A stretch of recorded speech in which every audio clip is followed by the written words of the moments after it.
Hello, everybody. Welcome to another KMU Live podcast. I'm your host, Ricky Chabruggi, up here in Salina, and down there in Elkhart's Derek Relaford. How you doing tonight, Derek? Doing good. I actually live in Hugoton, Kansas now. Where at? Hugoton, Kansas? Don't even know where that is. It's like 30 miles away from Elkhart. Oh, okay, cool. Cool. I'll just say down there in southwest Kansas. Yeah. I've been working here for a year now. I drove over here every day, but we moved over here about 3 weeks ago. Cool. What is your background? I think it's just something I made in ChatGPT. Says I don't like Derek Relaford. Yeah. Oh, my goodness. Yeah. It's good stuff. It's good stuff. How's your week been, man? Not too bad so far. It's been hot, but other than that, not too bad. Hey, Esther Ender's here. How you doing, Esther? Chris Ender's here. How you doing, Chris? Rodney Cox is here. How you doing, Rodney?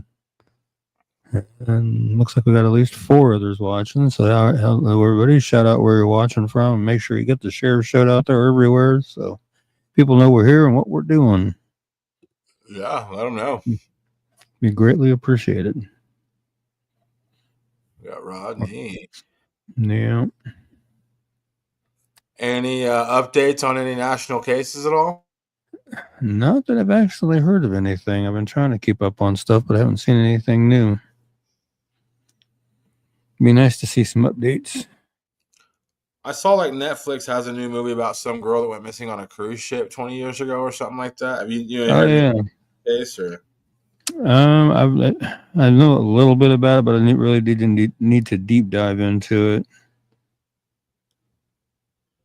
Because I'd like to know more about it. Apparently, I read a little piece on it the other day, and apparently, since they've aired that Netflix special on her case, a lot of new leads have come out, and some of her family members feels like that she's still out there alive, that she's been trafficked, and so I really need to deep dive into that and see what's going on with that.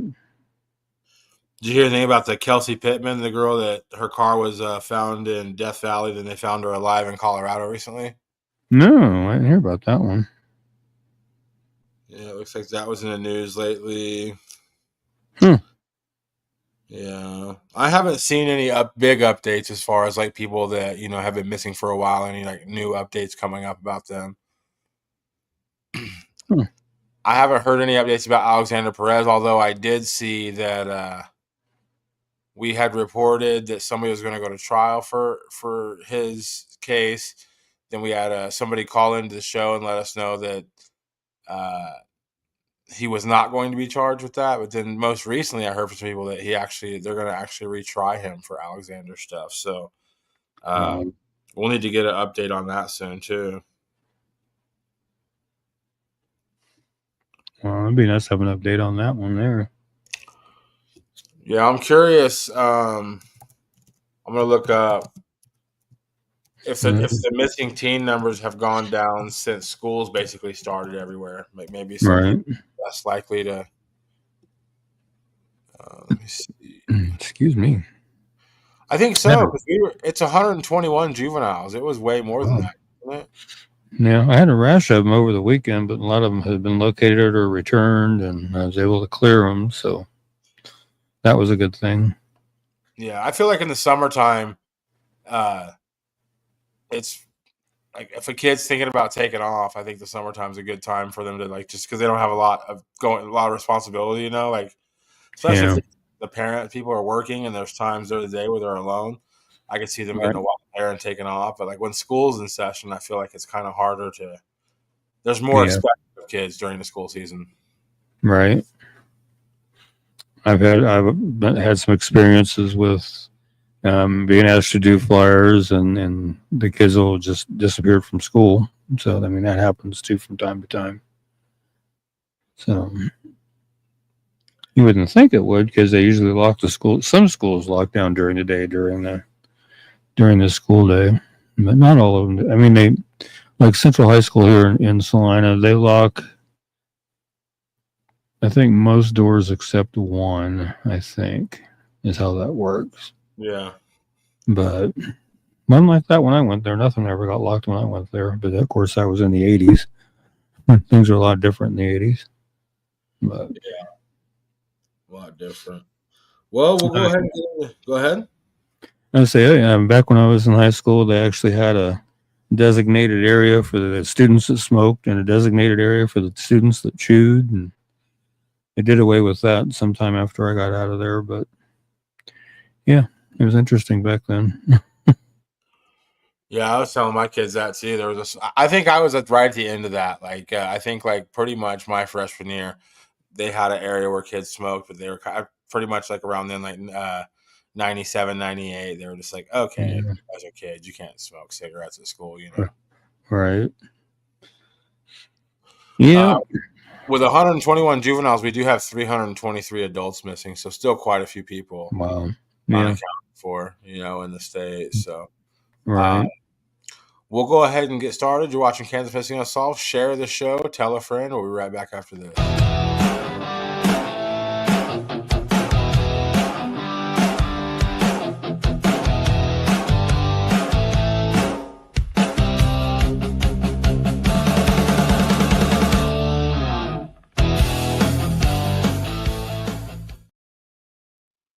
Sorry about that. I know I look down a lot sometimes, but I'm always looking at my phone, seeing if I got anything coming in that I need to address.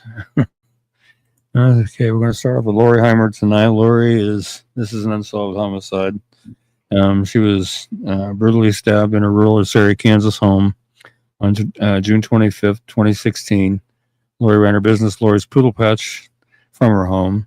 She was a licensed breeder of miniature-sized poodles and was licensed through the state of Kansas. The KBI was contacted to assist Lane County Sheriff's Office in the investigation. They responded with agents and their crime scene response team. During the investigation, 2 vehicles of interest were developed. Vehicle 1 was said to be an older flatbed pickup truck, possibly a Chevrolet, which is described as beat up, maroon in color, with a white front bumper, silver grille, and wide-style side mirrors. The driver was described as a man who was 50 years of age or older with salt and pepper hair. Vehicle 2 was an older style small pickup truck, possibly a Chevrolet S10, with a two-tone paint job, dark blue on the top and the bottom with light blue in the middle, a silver back bumper, and a newer blue tailgate that appeared to have minimal damage when compared to the body of the truck. The remainder of the vehicle is described as beat up and scratched up. There may have been 2 animal cages or crates in the back. The driver of the second vehicle was described as a white male, approximately 40 years of age, with shoulder-length hair and wearing glasses. Investigators have said they would like to locate these 2 vehicles. They'd also like to speak to anyone that had any contact or business appointment with Lori at any time between June 20th and June 25th, 2016. If you have any information regarding the homicide of Lori Heimer, please call the Lane County, Kansas Sheriff's Office at 785-826-6500 or the KBI at 1-800-572-7463, or you can call or anonymously the Crime Stoppers here in town, 785-825-8477. And there is a reward of $37,500 available for information that leads to the arrest and conviction of the person or persons responsible for Lori's murder. So if you have any information, no matter how small or unimportant you think it might be, get it called in and let the investigators, let them decide whether it's something they need or not. Just get it called in for them. This is a little far away. It's not super far from Salina, but it's not right in Salina. But like, you have lived a pretty long life. You've been into true crime for longer than you've been doing this project. Mm-hmm. In your opinion, what Salina or Saline County, like your county, what homicide shook the public the worst as far as like freaking out the entire area? I think probably. That's a tough one. I'd have to say probably either Lori's or probably Catherine Adams, the like pantyhose lady, probably.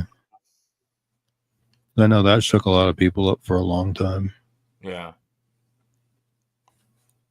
Oh, there's Double T. I was wondering if he was going to pop up. Because like, Salina's pretty big. Like, I used to live in Garden City. There's like 20. I don't know. Garden City is not huge, but it's not super small. Yeah. But if like something like this happened there, it would be very, very big.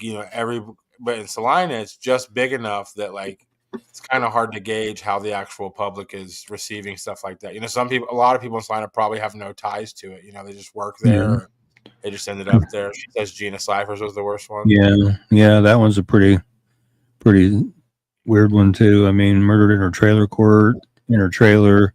Trailers are pretty close together, and nobody claims to have heard or seen anything. I don't know. That's a pretty shocking one too. Yeah. Yeah, definitely. I mean, we definitely haven't had anything like, I don't know how many people familiar with the Black Dahlia murder in Los Angeles back in 1947, but we've never had anything like that. So, I mean, if you want to talk about shocking, that's definitely a shocking one. Yeah. The woman's name was Elizabeth Short, and she was referred to as the Black Dahlia. She was murdered in L.A. in 1947. And the fact that she was murdered wasn't the shocking part. It was how her body was found. A lady walking her baby in a stroller happened upon her body in a vacant lot and some tall weeds, and she had been cut in half at the waist. She was nude. Her arms were kind of up over her head like this. Her legs were spread. Part of one of her breasts was cut off. Her tattoo on her left leg was cut off. She had a smile that was cut into her face here. There's virtually no blood at the scene, so she was killed elsewhere and posed there. And to this day, it remains unsolved 78 years later. So, I mean, currently reading a book called The Black Dahlia Files right now. Yeah. I've watched other videos on it and read a couple other books on it. And this is the latest one that I've been reading on it. I just ran across it at Books A Million the other day when I was in there. Well, it was a couple weeks ago. So I'm trying to get through it, but it's pretty interesting. This guy that wrote this one says he was able to actually go through files at the Los Angeles District Attorney's Office that have been sealed for 50 years, and they're finally starting to open them up. Yeah. So, pretty wild. Yeah, it sounds like from his perspective, from what he's seeing, that the syndicate was involved in it, like Bugsy Siegel and some of his associates were possibly responsible. Yeah. So I don't know. It's pretty interesting stuff. Yeah. I think what makes any of the stuff that happens in the middle of America hit harder is, I think even so, like, Salina's it's big, but it's compared to the rest of the country, it's not really a big city, but like it's still kind of can be considered kind of small townish. And anytime there's any kind of homicides in the Midwest, I think it freaks people out because most people just kind of assume that stuff like that doesn't really happen in the middle of nowhere, Yeah. This is another one that's really got a lot of people baffled and a family hurting for sure. Haley Davis missing from Salina, Kansas since July 21st, 2023. 19 when she went missing. She's now 21. 5'6" to 5'7", 190 to 200 pounds. Her hair was last known to be dyed bleach blonde, and she has blue eyes. Information says that she left Salina, Kansas with a male acquaintance to go to Wichita. She was last active on her social media and last heard from on July 21st of 2023. Wichita police say that the investigation has led them to believe that Haley may be deceased. Again, when she went missing, she was 19. She's now 21. 5'6" to 5'7", weighs between 190 and 200 pounds. Her hair was last known to be dyed bleach blonde, and she has blue eyes. And if you have any information regarding Haley's disappearance, or you know her whereabouts or the location of her remains, please call Detective Owen at 316-268-4185, or you can email Owen, at wichita.gov. To remain anonymous, you can call Crime Stoppers at 316-267-2111. Again, it's 316-267-2111. Or the KBI at 785-296-4017. Or you can use their other number, 800-572-7463. Or you can see there's a Crime Stoppers QR code down there in the Crime Stoppers banner. You can scan that. That'll take you to a form on the Crime Stoppers website that you can fill out anonymously, of course, and submit that information there as well. So let's see what we can do to get Haley located and back to where she needs to be. Katrina, she's asking me when we're going to cover my aunt's case. What was your aunt's name again, please? 2 years. Yeah, 2 years is a long time. You have to forgive me, Katrina. I do so many cases I can't remember everybody's names. I try, but and don't always work, but I try. Yeah, 2 years is a long time. I would be, Yeah. I would be assuming some bad things too. Not good. This is probably, like, in my opinion, and we didn't. I think you drove me by where he was Yeah. last scene, but I don't think we included him in the documentary we did. But to me, this one's like one of the more interesting Salina cases, just Yeah. considering like how they had him and his wife met up at the same. Yeah, go ahead and read the flyer. But I always thought this one had a lot of parts that made me go, "What?" Hey, Katrina, what's your aunt's last name? So if I can find her flyer, I'll pull it and cover it tonight. We'll go ahead and read Anthony Senescali's real quick here. He's missing from Salina, Kansas, also since August 17th of 1987. I know we covered him last week, but I wanted to get him in there again since the anniversary of his disappearance is coming up in 4 days. He was 36 when he went missing. He would now be 74. He's 5'9", 160 pounds, black hair and brown eyes. And you can see up there in the pictures that sometimes he's clean shaven, sometimes he has the beard going on. He was last seen by his family at Jerry Ivy Park in Salina, Kansas on August 17th, 1987. His wife saw him driving east on his way home from work at Beach Aircraft Corporation here in town, which is no longer in existence. The business in there now is One Vision, which apparently they do airplane repair and cleaning. She followed Anthony to the park. He stopped near the restrooms and spoke to her. He was surprised to see her and told her he was not feeling well. Anthony's wife tried to convince him to let her drive him home, but he refused. She left to go get help from her brother. And when Anthony's wife returned with her brother, he was gone. His car was still parked by the restrooms. It was locked with all of his belongings inside, including his lunch. He did not show up for work the next day, and he's never been heard from again. Anthony's social security number, credit card, and bank accounts have not been used, and he has not contacted any of his family. He was devoted to his 2 children, and it is uncharacteristic of him to leave without warning. He is originally from New York, where his parents, who are Italian immigrants, live. He had been living in Salina for about 9 years prior to his disappearance. Anthony's family fears that he became homeless. They distributed missing persons flyers in New York and in Florida, where his sister lived, but he was never found. Of course, his case is still unsolved. If you have any information regarding Anthony's disappearance or you know of his whereabouts, please call the Salina, Kansas Police Department at 785-826-7210 or the KBI at 785-296-4017. Let's see what we can do to get Anthony located and back to where he needs to be. Mallory. Okay, let me look and see here. Scrolling through my files here real fast.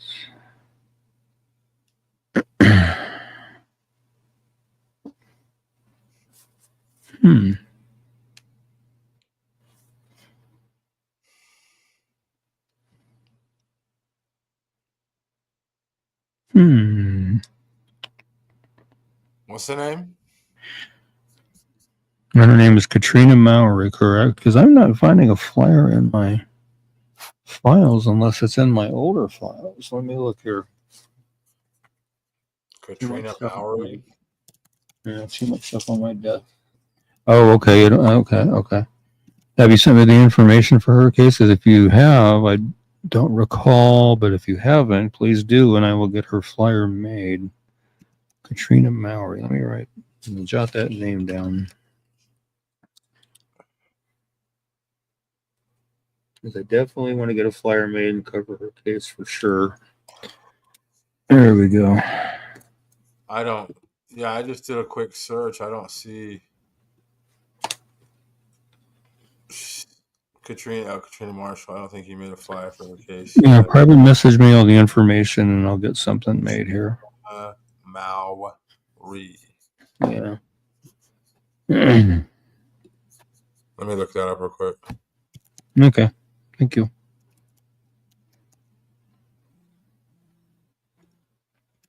Okay, while I look that up, I'll go ahead and give you your next flyer. Okay. Yeah, this is Stephanie Welch. We were talking last week about having her on the show this week. And she's missing from Lakeland, Kansas since February 28th, 2001. She was 23 when she went missing. She'll now be 48. She's 5'8", 190 pounds, brown hair, brown eyes. Stephanie dropped off her youngest son off at his daycare in Lakin, Kansas at approximately 9:15 a.m. on February 28th, 2001. Earlier, she dropped off her older child off at preschool. Authorities believe that she drove back to the mobile home she was preparing to vacate shortly afterwards. Stephanie may have returned to the property to remove some of her and her children's personal belongings. She's never been heard from again. Stephanie was engaged to Roy Moore in early 2001 and was planning to move out of her mobile home and into his house. She was driving his silver 1990 Mazda 626 at the time of her disappearance. Moore's vehicle was discovered abandoned in the private driveway of a mobile home park in southeast Lakin at approximately 11 a.m. Witnesses said that an unidentified man dressed in black walked away from the car shortly afterwards. Authorities do not believe Stephanie knew anyone inside the park and theorize that someone else drove Moore's car to the location. Her jacket and her wallet, which contained $500, were discovered on the front seat of the vehicle. The wheel wells were covered in snow and mud, and someone drove the car for miles before parking it in the driveway. Moore picked up Stephanie's son from the daycare after she failed to return by 6 p.m. He learned that his vehicle had been abandoned earlier in the day after reporting Stephanie's disappearance later during the evening. An extensive search of the area produced no clues as to Stephanie's whereabouts. Investigators believe she may have been murdered between the time she dropped off her son and the time Moore's vehicle was discovered. Authorities said that her remains could have been hidden in numerous locations. Several abandoned wells are scattered throughout the area.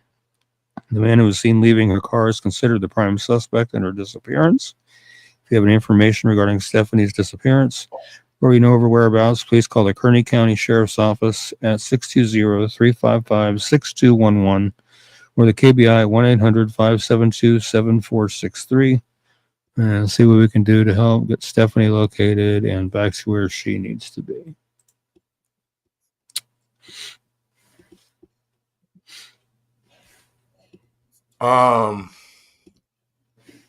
I can send you a link real quick that will tell you the Katrina stuff, and I have a picture I could put on the screen if you want real quick, if you want to kind of cover it. Okay. Let me send you that link real quick on Facebook. Okay.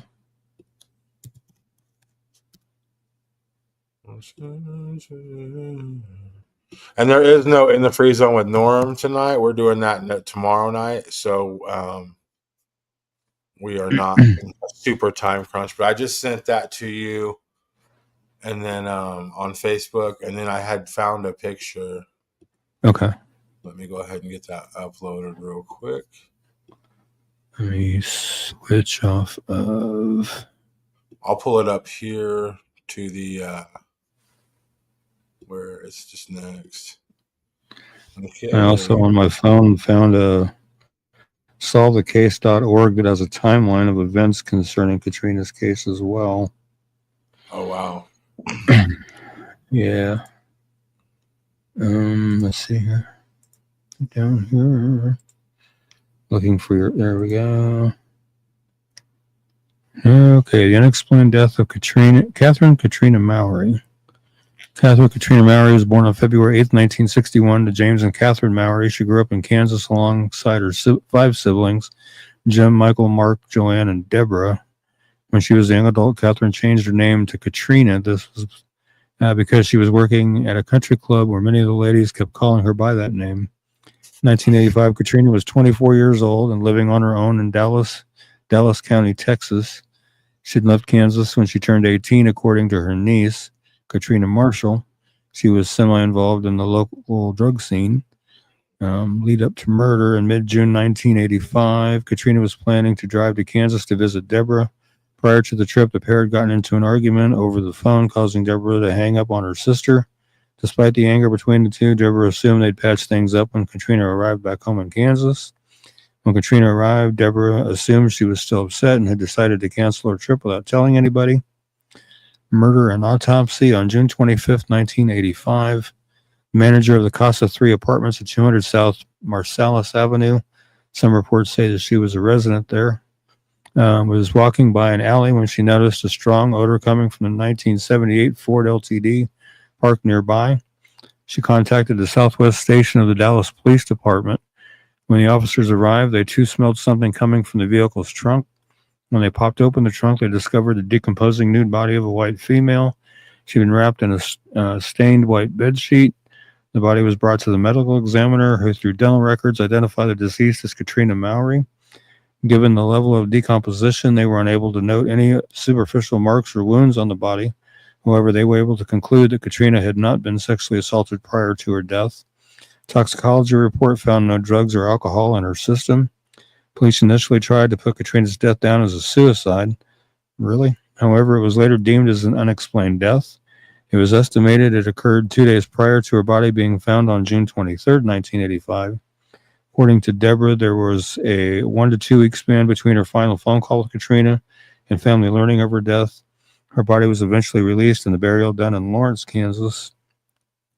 Investigations. Katrina's death was never publicized to the wider Dallas population. With little in the way of media coverage at the time it occurred, it was reported to be the cause of an overdose, as the toxicology report had yet to be complete, which that proved to be wrong because there's nothing in her system. Speaking with the media, one of the sergeants working homicide claimed there was evidence she had taken cocaine prior to her death, not according to the toxicology. Investigators went to Katrina's apartment and found nothing out of the ordinary. There was no evidence of forced entry and nothing was missing. In fact, her glasses and contacts, which she was legally blind without, were found on her nightstand. Her travel bags were also found by the front door, indicating she planned to make the trip to Kansas to visit her sister. The authorities also spoke with Katrina's boyfriend after discovering the vehicle on which her body was found belonged to him. He claimed to have no knowledge she was still in Dallas, as he assumed she'd already left for Kansas and had an alibi for the time of her death. He was also unaware his car was missing, which was not unusual, as Katrina was known to borrow it whenever she made trips back home. According to Deborah, the last person to see her sister was a man known as Pee Wee. The pair were close friends to the point where it's alleged that Pee Wee had a crush on Katrina. She was also his drug dealer.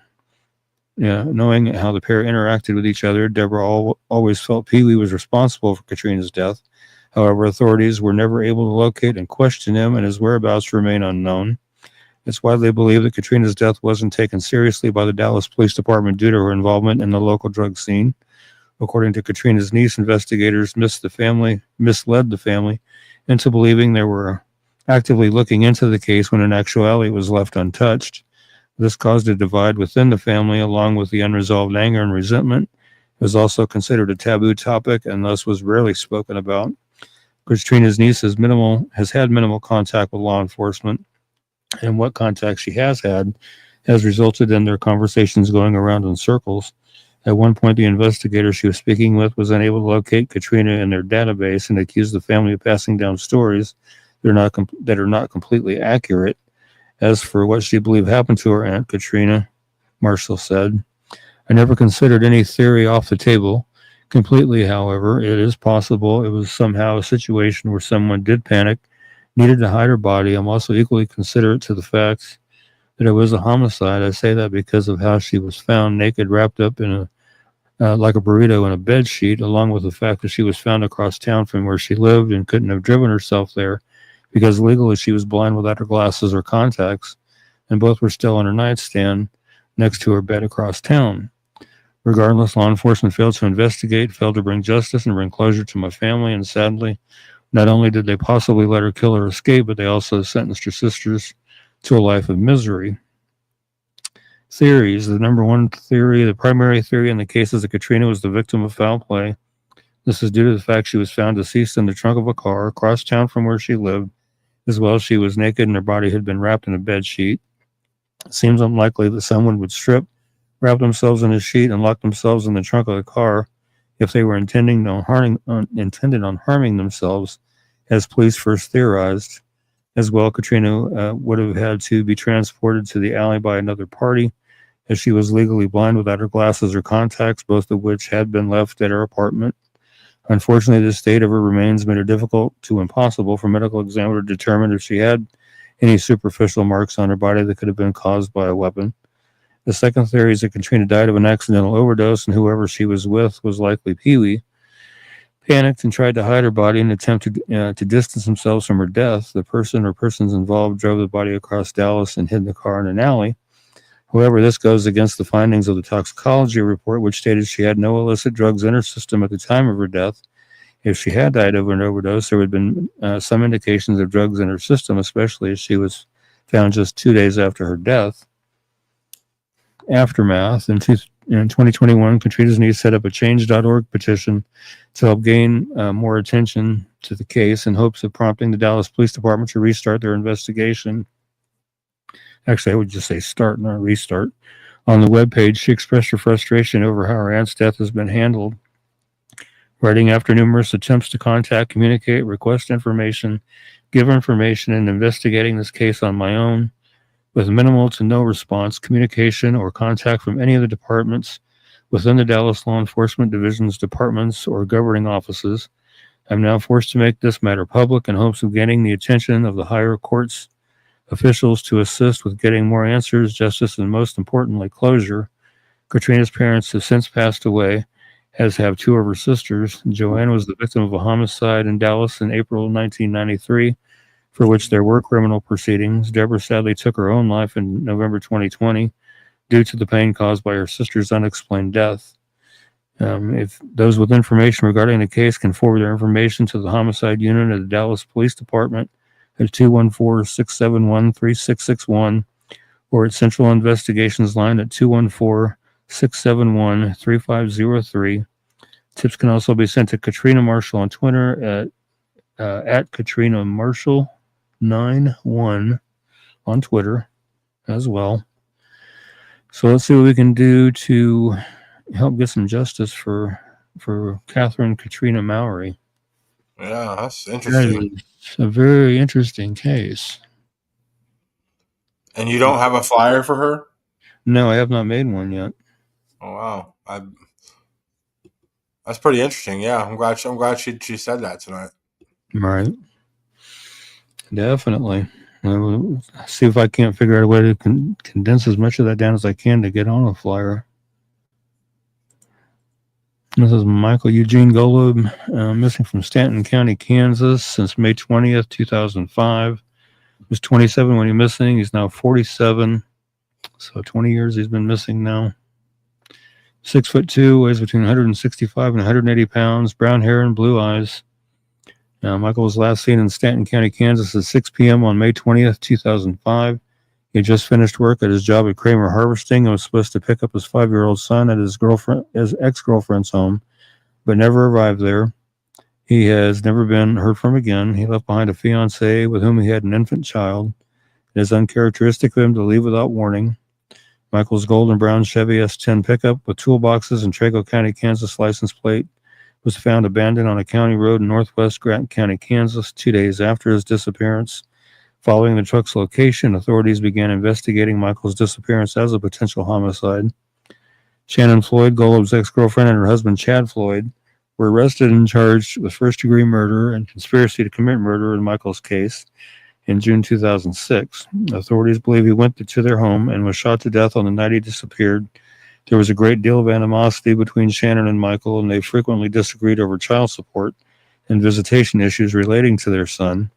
Michael's blood was found on the Floyd's front porch. The Floyd's defense attorney said there was insufficient proof that Gold was dead and suggested that he committed suicide or left of his own accord. At the couple's July 2007 trial, the jury was unable to reach a unanimous verdict and a mistrial was declared. A second trial also ended with the jury unable to reach a verdict. Michael's body has never been found, but foul play is suspected in this case due to the circumstances involved. If you have any information regarding Michael's disappearance or you know his whereabouts, please call the KBI 1-800-572-7463 or 785-296-4017 and see what we can do to get Michael located and back to where he needs to be.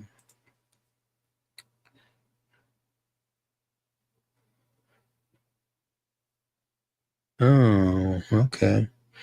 Katrina saying there was also a belt wrapped around her neck that wasn't disclosed initially. Oh, okay. Yeah, that wasn't anywhere in the reading that I was reading, but thank you for that information.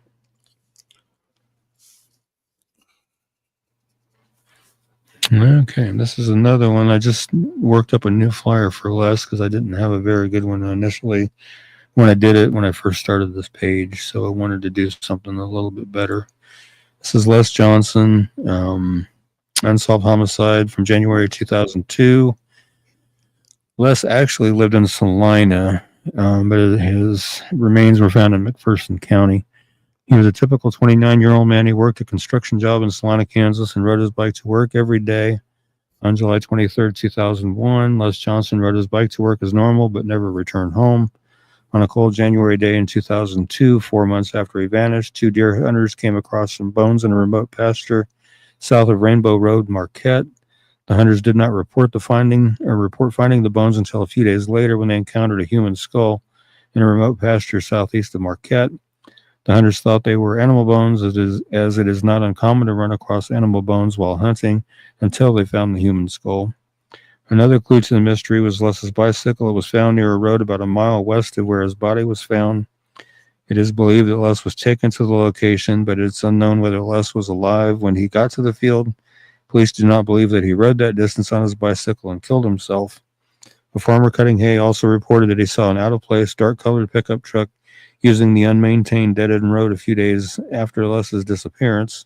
However, he did not report that to police until he saw the media reports of Les's case 4 months later. If you have any information regarding Les's death, please call the McPherson County, Kansas Sheriff's Office at 620-245-1225 or anonymously call McPherson County, Kansas Crime Stoppers at 1-800-241-8118 or 620-241-1122 or the KBI 1-800-572-7463 and see what we can do to find out what happened to Les and by whom and get some justice for him and his family as well.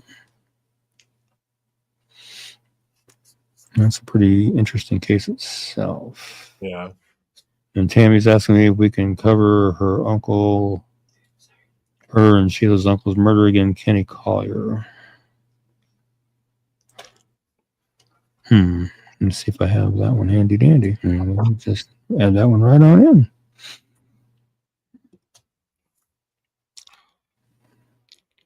Now, is it McPherson? I've heard it pronounced both ways, McPherson and McPherson, so I don't know. Yeah. I'm going to have to find this flyer because I don't have it in my files on here. It must be on my jump drive. I'll have to transfer over, so I'll have to make a note to get him on the show next week. You can do that. I bet you if people that are from that town, I bet you they really care how you say it. I bet you they're like, it's supposed to be this way. I've heard it both ways too. Right. Right. But yeah, this one's an interesting one because I had just redid this flyer and posted it. I had a really simple flyer that I'd put up when I first started the page, and I redid it and put it up. And I had a gentleman said he was a sheriff over in Missouri.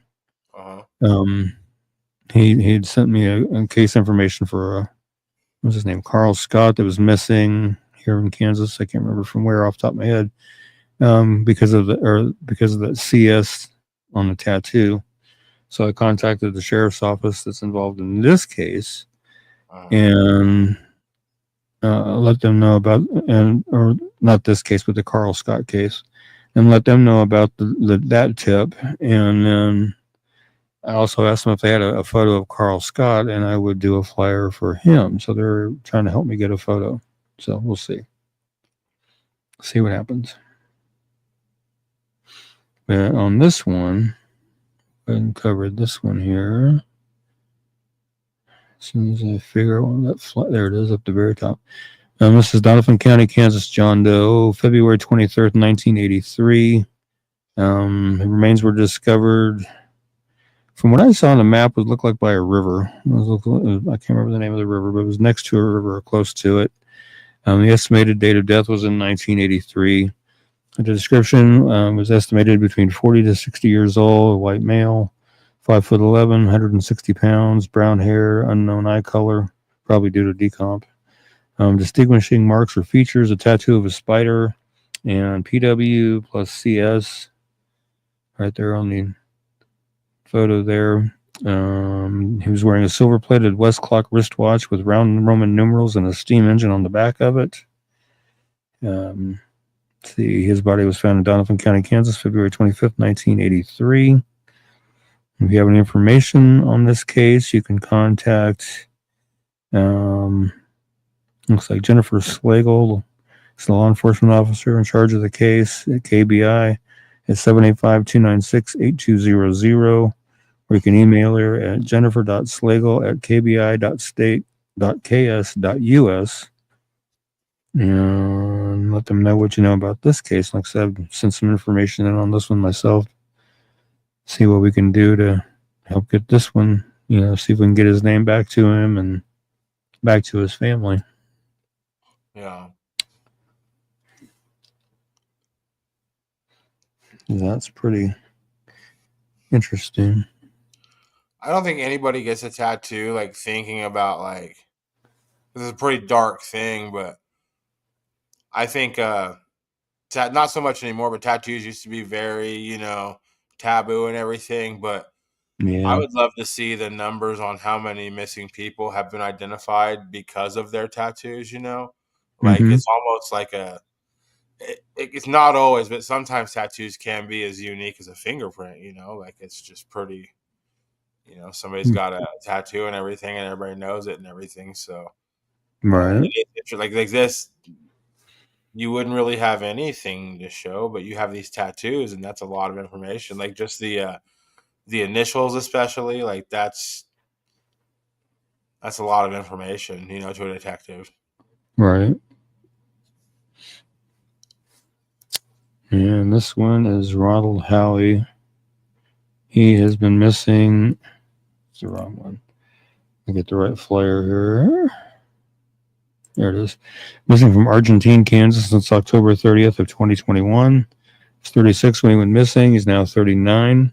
He's 5'7", weighs between 150 and 155 pounds. Brown hair and brown eyes. Ronald left a family member's home in Argentine, Kansas around midnight walking and hasn't been seen since. He did not have a cell phone or a vehicle. Ron would walk often around Argentine or to a friend's house if he didn't have a ride. Family said it's not like Ron did not contact family after this length of time. And he was 36 when he went missing. He's now 39. He's 5'7", weighs between 150 and 155 pounds, has brown hair and brown eyes. He has a tattoo of stars on both shoulders. The right star has fire coming off the top, a tattoo of Angelina written on his left hip in big letters, and a tattoo of a green R on his calf. If you have any information regarding Ronald's disappearance or you know of his whereabouts, please call the Kansas City, Kansas Police Department, 913-573-8680 or 913-596-3000 or KBI at 785-296-4017 and see what we can do to get Ronald located and back to where he needs to be. How are you doing this evening, Raynetta? You seen her pop in there? Yeah. All right. Well, we got 2 more segments to get through. Please share the show. Tell a friend. We'll be here next Wednesday at 8 o'clock, 8:05 actually, to be correct. We do this every week. And sadly, we'll probably have to do this forever. I don't think this problem is going to go away. We'll be right back after this.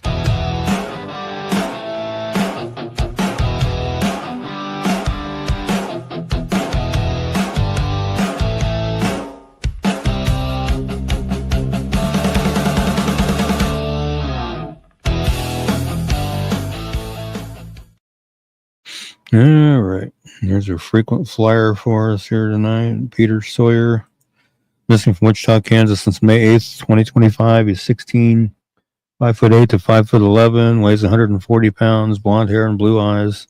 He may be using the name Armani Tatum. And he's 16, he's 5'8" to 5'11", weighs 140 pounds, blonde hair, blue eyes. His nose, his septum, and his ears are pierced. If you have any information regarding Peter's disappearance or you know of his whereabouts, please call the Wichita, Kansas Police Department at 316-660-9456 or 316-660-9254 or 316-263-6011 or the KBI at 785-296-4017. and see if we can get Peter located and back to where he needs to be. In the picture, it's not a bad picture, but it's not a good picture as far as like showing like what he, I mean, like I guess what I'm trying to say here is he looks very young, but all you're seeing is like the neck up. But then you said he's potentially 5'11", like he's a big dude. It's just the picture neck up. He does kind of have like younger looking features. Like when you started reading the flyer, I thought he was like kind of a younger kid. But yeah, he is a young kid. But I while you were reading it, when you said 5'8" to 5'11", I was like, oh wow, it's like an older kid. Yeah, and Megan Neidfeld is asking, will you be discussing Kyle Howie, Ron's brother? Yep, we will be doing that here after a bit. And you said we've covered this kid quite a few times? At least 3 or 4. He is a repeat. He goes missing a lot. Yeah. Well, hopefully he gets found a lot, like that's yeah. And figures out whatever he needs to figure out, But anything else about Rena? Yeah, Brianna Greer. She's missing from Iola, Kansas since July 26, 2025. She's 17. She's 5 foot tall, 90 pounds, brown hair, green eyes. It's believed she may still be in the local Iola area, or she may be in the Wichita, Kansas area. And she's 17. She's 5 foot tall, weighs 90 pounds, brown hair, brown eyes. Looks like she's got a nose piercing going on there. If you have any information regarding Rihanna's disappearance or you know her whereabouts, please call 911 immediately or call the Allen County, Kansas 911 Communications Center at 620-365-1437 or the KBI at 785-296-4017 and see if we can't get Rihanna located and back to where she needs to be.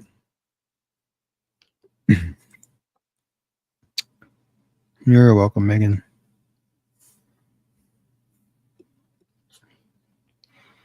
And this is Emma Torres, missing from Kansas City, Kansas since August 11th, 2025.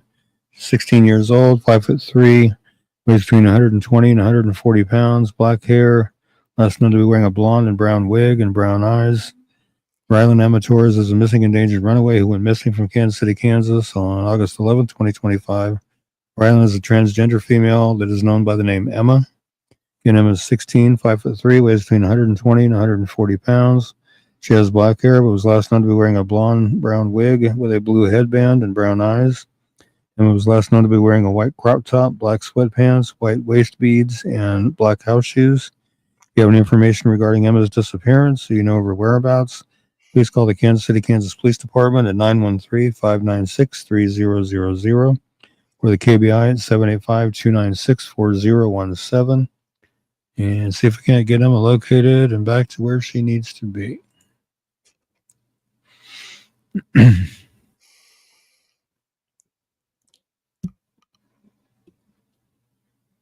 And this is Andrea Revels. I added some information to her flyer today.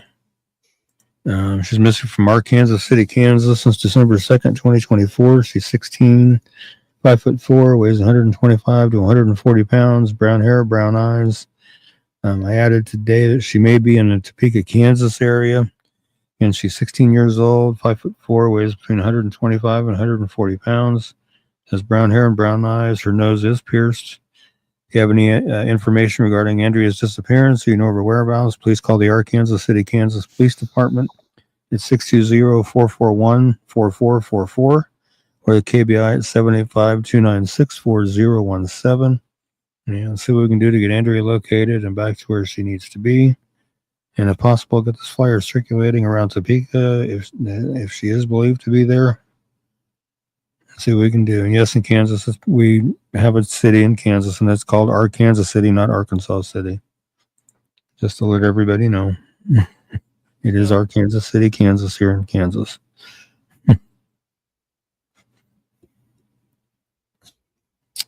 And this is Alexandra Smith, missing from Wichita, Kansas since July 6, 2025. She's 16, 5'3", 103 pounds, Brown hair that was last known to be dyed black and blue eyes. Family member found Alexandra's bedroom window was left open and she was gone. She has some serious medical conditions and some mental health concerns and is without any of her medication for these.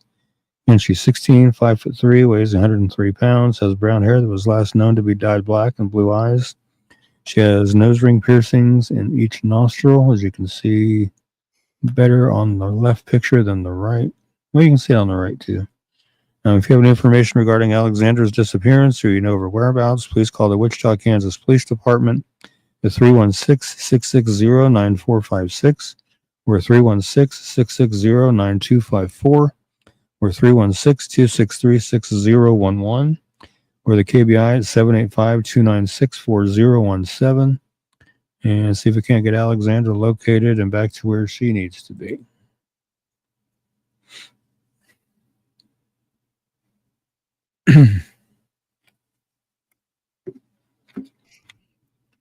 Man, I've been coughing a lot lately. I don't know if it's the if I'm sick or if it's the harvest. I don't know, man. Lot going on. Smoker's cough. Maybe, man. But it's been like just all the time, man. It's been kind of hacky. All right, we have one more segment. You're watching Kansas Missing Unsolved. We'll be right back after this.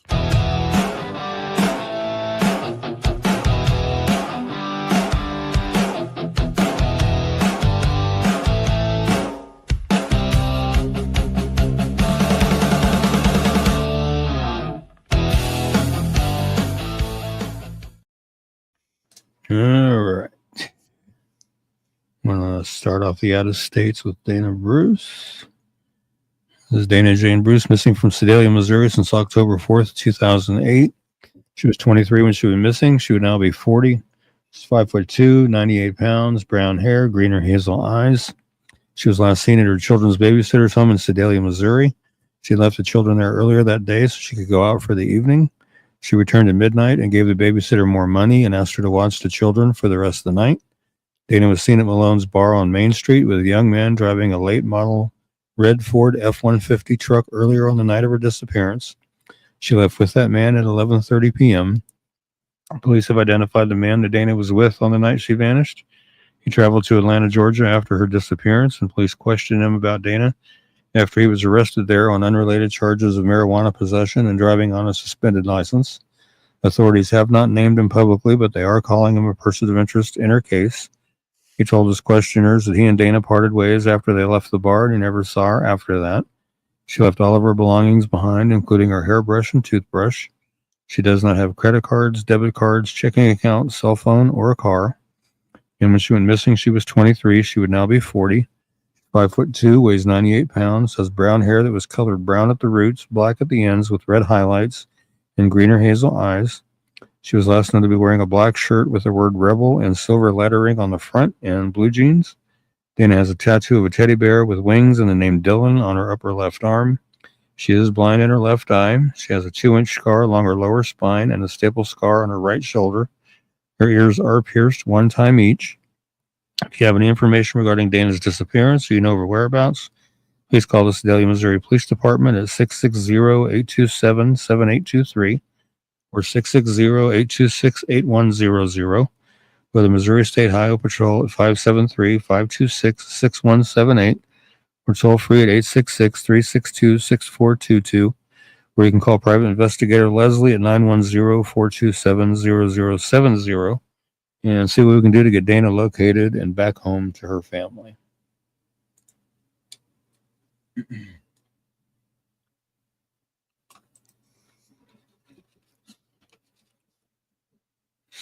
All right. This one was, I just did this one here not too awful long ago.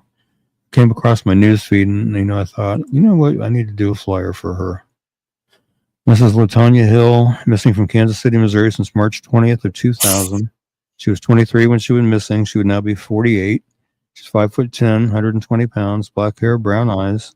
She was last seen leaving her family's residence in the vicinity of 27th Street and 2600 block of Quincy Avenue in Kansas City, Missouri. She planned to take a bus downtown and was carrying $1 for the fare. LaTanya told her family she would return shortly, but she never did and has never been seen or heard from again. LaTanya had been diagnosed with paranoid schizophrenia, and she had a history of drug and alcohol abuse. Again, when she went missing, she was 23. She would now be 48. She's 5'10", weighs 120 pounds, has black hair and brown eyes. Latanya's nose and ears are pierced, and she has a tattoo on her right forearm. The only known clothing description available is blue jeans and brown sandals. If you have any information regarding Latanya's disappearance, or you know her whereabouts, please call the Kansas City, Missouri Police Department's Missing Persons Unit at 816-234-5043 or 816-234-5111, or the Missouri State Highway Patrol at 573-526-6178 or 866-362-6422, and see what we can do to get Latoya located and back to where she needs to be.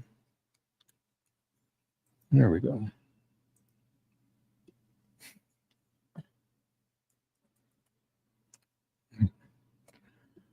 All right. Sorry about that. I was trying to get my laptop powered up here.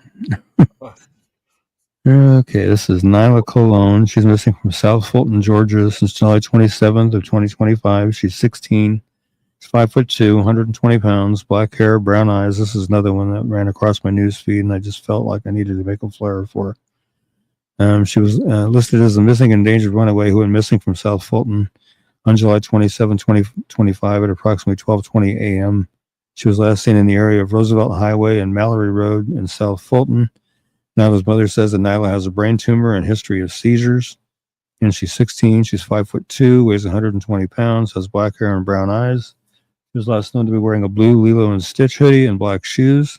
If you have any information regarding Nyla's disappearance, you know her whereabouts, please call Detective E. Allen with the Criminals Investigations Division of the South Fulton, Georgia Police Department at 470-693-2707, or you can email your information to erica.allen@cityofsouthfultonga.gov and see what we can do to get her located and back to where she needs to be. Okay.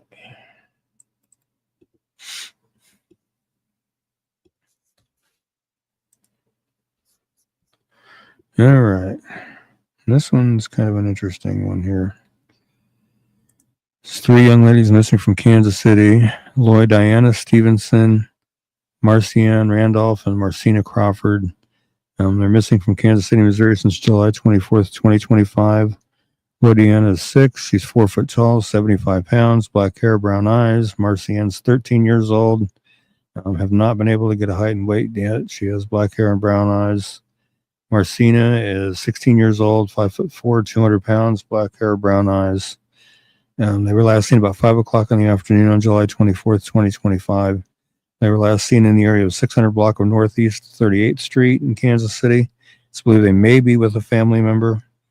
Again, Lloydiana is 6. She's 4 foot tall, weighs 75 pounds, black hair, brown eyes. Marcianne's 13 years old, has black hair and brown eyes. I'm hoping to update that. Marcina is 16 years old. She's 5'4" and weighs 200 pounds, has black hair and brown eyes. If you have any information regarding Lloydiana, Marcianne, and Marcina's disappearance, or you know of their whereabouts, please call 911 immediately or call the Kansas City, Missouri Police Department Missing Persons Unit at 816-234-5043 or 866-362-6422 or the Missouri State Highway Patrol at 573-526-6178 or 866-362-6422. And see what we can do to get these young ladies found and back to where they need to be. And I did have one question answered for me regarding these 3. They are sisters, I found out. Really? Okay, and Ellen's saying, thank you for sharing Dana's flyer every week. You're welcome, Ellen. I hope it's helping. I really do hope that people are, starting to talk. I really do. I want to see Dana brought home. And this is Kyle Howie. He is the brother of Ronald Howie that we covered earlier. Kyle's missing from Riverside, Missouri since August 8th, 2025. He's 34, 5'7", weighs 155 pounds, black hair, brown eyes. He was last seen in Kansas City, Missouri at the Argosy Casino on August 8th. He does not have a vehicle. He typically uses an Uber to get around. Kyle has substance abuse issues and was described as manic and paranoid by people who last saw him. And he's 34, 5'7", weighs 155 pounds, black hair, brown eyes. Kyle has tattoos of stars on his shoulders. His forearms have amateur done tattoos with a dead butterfly with crossbones and a cat skull. If you have any information regarding Kyle's disappearance, you know of his whereabouts, please call the Riverside, Missouri Police Department at 816-741-1191 or the Missouri State Highway Patrol at 573-526-6178 or 866-362-6422 and see what we can do to get Kyle Halby located as well as his brother Ronald. I've been talking to his sister. She got a hold of me yesterday to ask me to do Kyle's flyer, and she's, having a really difficult time processing having one brother missing, and now she's got two brothers missing, and she's just, not doing well with this whole situation. So let's see what we can do to help get them both found. The brothers are not missing at the same time. Kyle went missing August 8th of this year. Ronald's been missing for 3 years. So, I think since 2021, I think. Let me double check myself here. Missing since October 30th, 2021. So I don't believe they're together. Long time, regardless, for sure. Yeah. Definitely. No problem, Tammy. No problem. It's what we can do to help get both brothers found. It's just, I couldn't imagine, having one sibling going missing, almost 4 years ago. It'll be 4 years in October. And then another one going missing a few days ago. And that would be crazy. I don't know how I would be able to cope with it. I don't know how she's coping with it, but I know I would have a heck of a time coping with it. So, let's do what we can to help this poor gal out and get her brothers found for her. Please, please. And I do want to say thank you to everybody for joining us tonight and see what we can do. What in the world is this? What happened? Sorry about that. My laptop distracted me. Sorry. You're good. Say thank you everybody for joining us tonight to go over these cases and see what we can do to help get these missing people found and these unsolved homicides. See if we can get some information generated on those to help get those solved and some justice for those families and closure for those families. And yes, I'm going to say, Heavenly Father, thank you for being with us tonight while we cover these cases, and just want to really pray that these cases are resolved, whether they're missing persons or unsolved homicides or even the unidentified remains that we covered tonight. Try to give that gentleman his name back and return him to his family. I'm just, pray that the people that are watching or will eventually see this later on will, do the right thing and call the information that they have that will help solve these cases. Really pray for that. And so say until we get to see each other again next week, everybody stay healthy, stay safe, stay happy, and have a good night. And amen.